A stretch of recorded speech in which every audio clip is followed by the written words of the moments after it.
This is Marissa from Pawl-Frederico Photography, bringing you another episode of Phototech. So today I want to talk about low light photography, more importantly, astrophotography, or capturing those northern lights, the aurora borealis. So this is what I use, and there are other things you can use, but this is an example. So I have my Z8 here, my Nikon Z8, and you can use pretty much any camera. It's fine. What I really want to talk about is settings and the proper lens. So this lens right here is a manual lens by Rokinon. I have other lenses I use as well, but as long as it's a wide angle lens, and manual focus is fine. So you don't need to spend a fortune on any type of special lens. Now, this lens is a 14 millimeter, and you want to have at least pretty wide. I mean, you can do it with something like a 20 millimeter. I would suggest going as wide as possible. Now, this particular lens does do a little bit of fisheye. I do have on the way, it's back ordered, of course, an anamorphic lens, which will get rid of that fisheye. So what settings do you use? And this is, a lot of constant debate. Everybody has their own specialty that they like to do. Now, one other item I would like to mention is this, and this is the remote shutter. It is essential to have a remote shutter. And another thing you want is a headlamp. A headlamp is also essential because you're going to be working in the dark and you don't want to disturb anyone else or have any, light images coming in outside of what you're shooting, astro or the aurora borealis. So you set the lens on its widest opening. This is a 2.8 lens, so that's good. You want something that's hopefully at least 2.8, if not better. And you set it wide open and set the focus to infinity.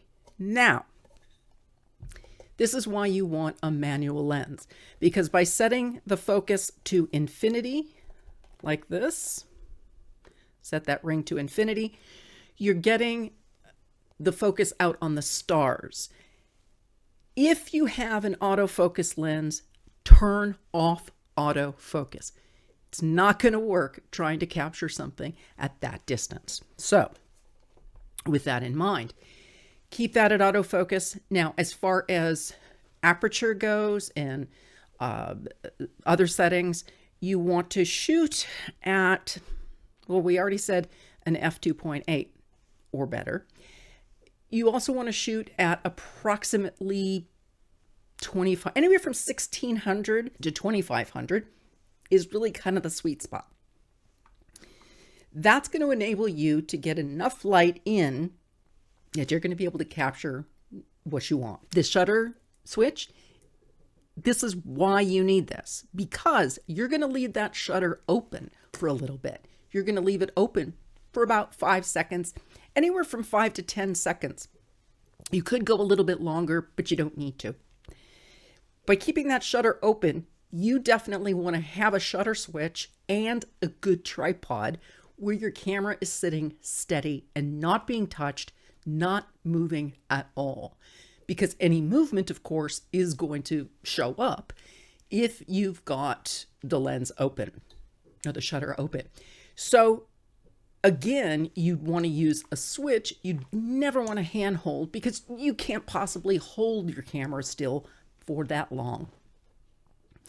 Now in the Z8, this particular lens also comes with this particular camera also comes with the ability to shoot or to put your screen in red, which is much better for viewing for night photography. A lot of the modern cameras have that ability to switch your screen from a bright white into a red so that you can actually see what you're doing still on the camera without disturbing, again, the light or anyone else or even your own shots. Now, with all that in mind, the camera is going to see more than your naked eye. It just is. The sensors are finely tuned. They're better than our own eyes. And so it's going to capture some light that you don't necessarily see with your naked eye. And that's good. just this May, the lights came down. The aurora was seen all over the United States. I went out outside of Portland, Oregon. I went outside. I took some great photographs. Now, I could see it with my naked eye, but of course it wasn't vibrant. That's what brings the vibrancy in, is the sensor and holding that sensor open for 5 to 10 seconds, depending. You don't want to hold it open too long, because if you hold it open too long, stars are moving and you're going to get a little bit of drag in the stars. So be aware of that. The other thing you want to make sure to do is periodically, you don't want to what's called chimp your photographs, constantly looking at your photographs in the viewfinder. In the screen and playback. But you do want to look at them a little bit just to make sure you're on the right track and you're getting what you're looking for. Be mindful of the foreground. Do you want any of it in the photograph? It's nice when you're shooting the aurora borealis to have a little bit in the foreground so that you can see what you're doing. It just makes it a little bit more composed, if you will, than just shooting the northern lights. Okay, now, what else? I will tell you, I have shot the aurora borealis in as low of an ISO as 640. You'll find a sweet spot for yourself. Each camera is going to be different. For me, 640, and another thing, I take it off of auto ISO. I've programmed a particular setting on my camera to have on the settings where I can just hit a function switch and take it right to astrophotography. So I don't need to keep changing my settings every time. Now, I like to shoot again at about 640 ISO if I can, depending on how it looks. And again, this is where you're going to have to look at it afterwards and make some decisions. You can trial and error it in the field. That's the best way to do it. Start at about 640, and then you might need to go up a bit, depending on your camera, to see if you're actually going to get the shot that you want.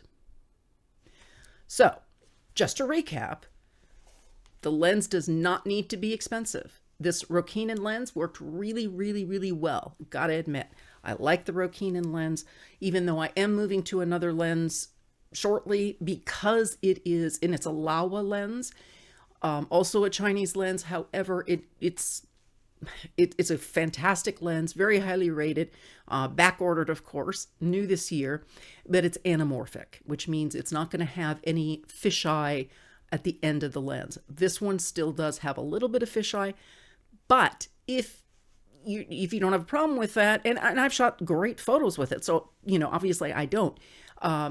It's a great entry into astrophotography. So this lens is a go-to. So you need the shutter switch, you need the right lens, it can be a manual lens with automatic or autofocus turned off. Very, very important. And then your camera, you want to make sure that it's set up properly with the correct ISO, good shutter speed at a good rate. Like I said, starting at about 1600 all the way up, depending on your conditions, and make sure that you are at an f2.8 or wider aperture. The wider the aperture, the better, because you want as much light to come in as possible from the sky. So you want to be able to capture that. If you have a lens that is wider open than a 2.8, maybe a 1.4, you're not going to need to hold your shutter open as long because you're already going to get more light. All right. I hope you enjoyed this. Get out there, get your equipment together, get in the field, because guys, this is a banner year for the aurora borealis to be seen outside of the places you normally have to travel to. This has been Marissa with Phototech from Pawl-Frederico Photography. Thanks for watching, and don't forget to like and subscribe. Have a good evening.